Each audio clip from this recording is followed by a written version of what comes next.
Alright, verse train one more time. Simple msige manya. Ebyatulwanya bizem.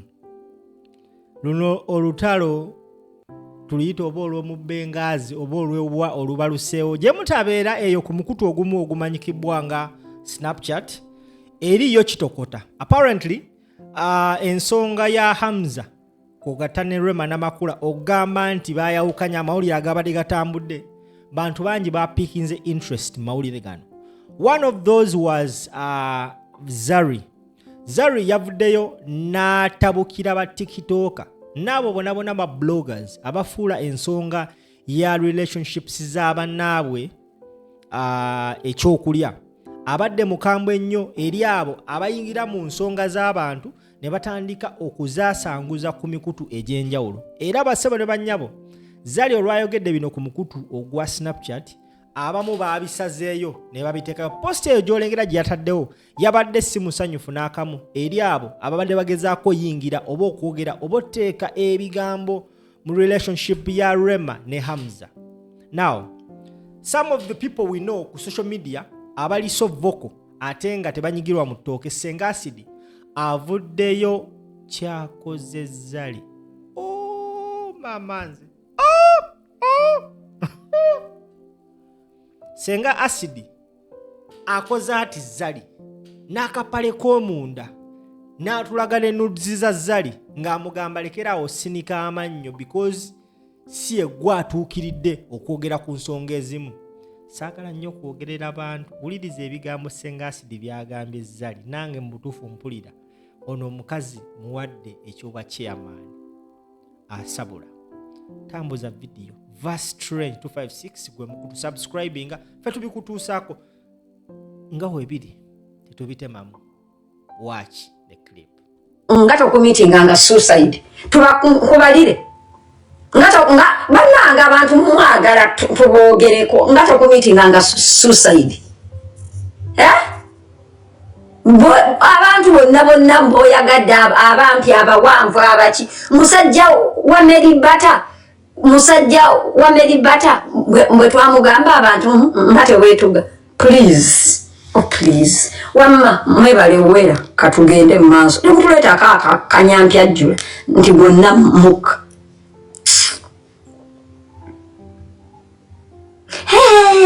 era mwagala Zari is one person that has no audacity to talk about relationships. The fact that wakwata omuvubuka n'omuwasa tomwagala naawe naffe tetumwagala ne family yo temwagala ne mikwano gyo ne tukulekera akaanako okazini tetukuyinaako buzibu. When we are talking about people, shut up. Ate Hamza ye yawasa Rema tetawasangako Hamza gwe yawasa sirika. These are different things. These are different things. So ina bintu bya okwogerako nga ntubyogeddeko. Matako walipa kyaliwo we bamwambula bano engoye mu yuna nga wasirika.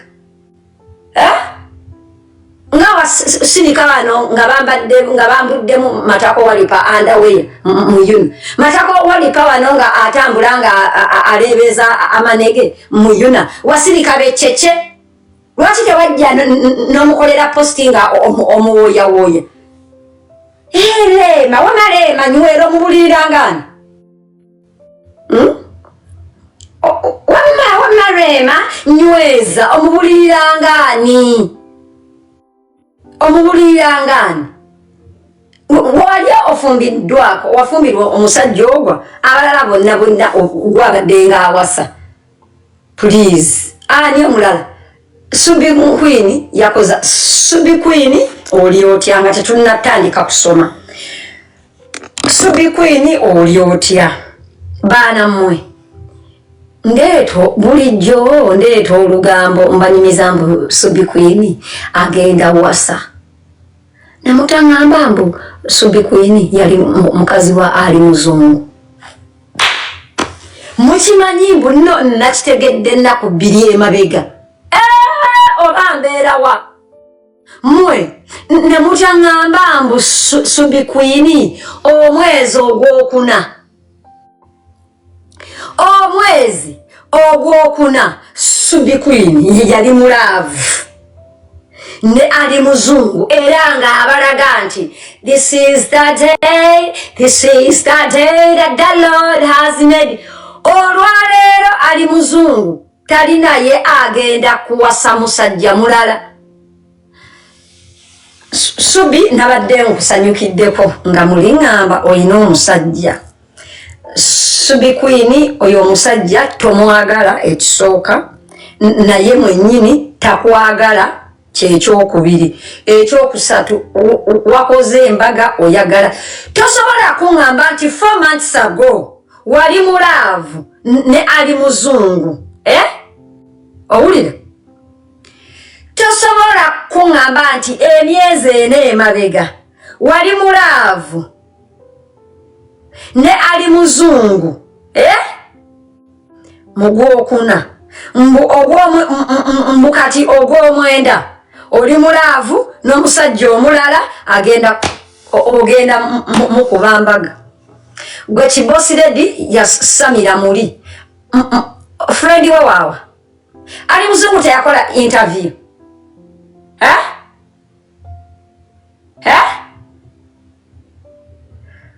Teyakola interview. Ssenga Rema Ssenga Zari yanywera ewa Diamond. Kikyotegeeza yanywera gyali obufumbo bwe wa Diamond bwamulema gyali. Subi Queen ogenda kukola embago tukakasa Subi ndiwo kutegeeza obwo bufumbo eyo laavu yonkake. Eyo laavu yonkake. Bw'obeera nga emyezi ena emabega wali mulaavu no getting a heart broken kati ogenda kukola embaga endala ezanziba. Wayagadde just tuka oba mirembe kateni yamputaddeko pressure okola embaga. Subi ndiwo kutegeeza obwo bufumbo tebugenda kukola. You are marrying the man. You are marrying yourself. Emyezi ena embaga eyo ya revenge. Oyagala tukakasa ffe bakyabula akuta naye Subi naawe oli kyabula akuta. Embaga ya proving a point. Naye Subi obufumbo bwo proving a point. Mama mwana wange olabi. You were in love 4 months ago. Esente zotunzeemu emivumba ebaafu pampa nappi ogenda kuzikola mu mbaga ezanziba. Kale but anyway don't listen to me. Nze ndikyabula akuta abasajja bambula nadiba kati njagala abakazi nze ndi awo ndi mubi ndi mukadde. Towuliriza nabye nkugamba kale ofaaki kakasaffe tugende maaso bannange. Book club tutandise. Nomukyala nga ndudde omula asindise request nga akitegeeza oba by mistake. Ssenga Madini wangi nyabo osindise request by mistake oba yagala tubuuzaako? Madini njagala kubabuuzaako. Bannange oli otya Ssenga Madini? Ndi bulungi nyabo ate gwe ogamba asuulirira nga wendi munnange. Kati ani abulirira abaana ab'obuwala? Ate gwe toliiwo Ssenga. Nze sibuulirira.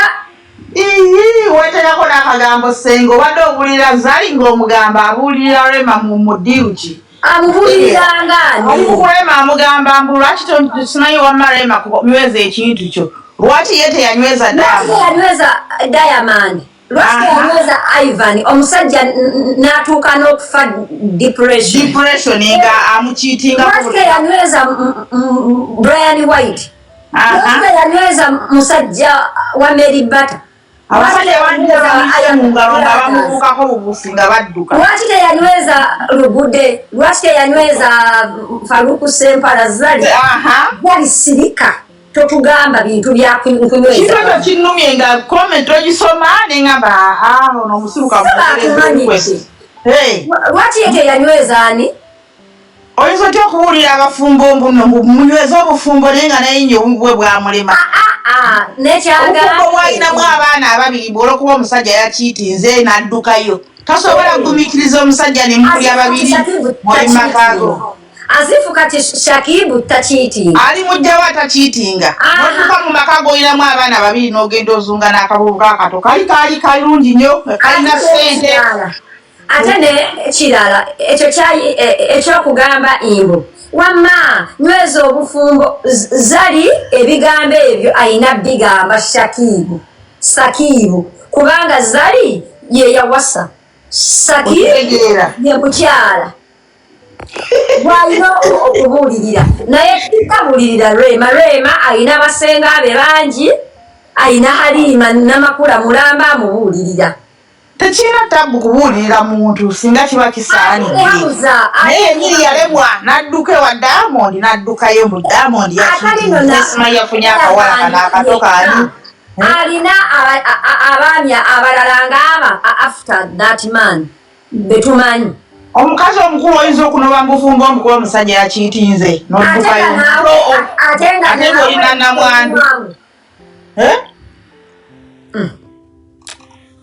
mugambe obeera wakiraba dda omusajja akulema atya kubanga yayenza ate ng'oli mukazi mukulu ate nga yeggwe amusinga obukulu ono b'otyanga because oyo mukyala we yafumbirwa that guy Diamond the boy was like 24 ka Diamond kali 25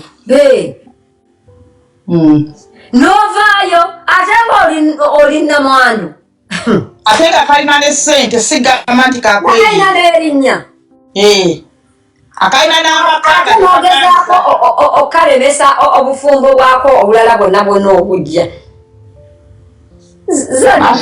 asooka yewuubawuuba okunyenya emirundi 7 mu wiiki nga tatuula wamu n'oga akantuula enfumbe baali bakulu nga bakuvu ebyo ne beefuula imbu era ffe batulumya mutwapudde era Rema nga bwotwapudde era ne kukezo Rema yalinga atwapudetinga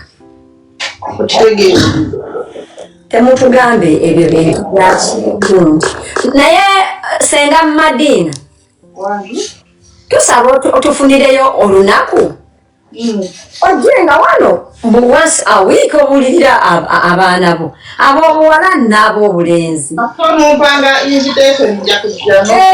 ojja tujja kunoonyayo olunaku nga ojja nga senga moment ogenda ebyo tewabimanyira twabimanyira ffe but ojja kutuwangayo olunaku ku schedule yo obawengamu ki nanti mwemubeerako kiro nnyo tubeerako kiro but osobola otuwa olunaku lwobeera off akatabo kagundi kairini wakamazi kakaneera ketuzaako oli ku peegi yakumeka leero tuli ku peegi lindako tuli ku peegi tugira naye mangu otwole tunzibakwe agenda okuzuukuka nga mwavuddeko dda tugenda continuinga tuli ku peegi 219 out of 323 manyi nti nakoma wali bugundi ku topiki y'omusalayo ebyawansi ekitegeeza jjo wamiisinze namiisinze nakudde ku mulimu leeti notandikiraawo atandikiraawo yo bakalakuloginze ku website ki nakaguze ku Amazon bainako version ya Kinda then hard paper nja kunoonya kukunga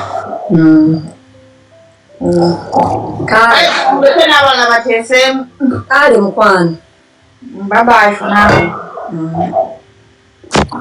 bannange tugenda ku resuminga book club event nabadde namu restrictinze kansooke munoonye naye maama event yanyigidde maama nze ndabi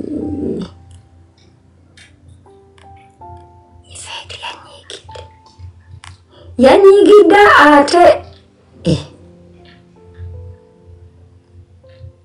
chocolate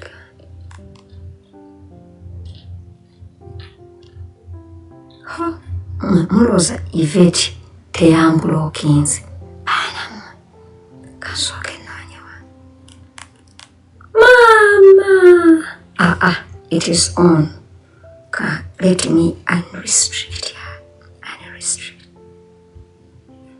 I have unrestricted her. Omwana joba nange yabadde anyigidde. Kakati tutandike.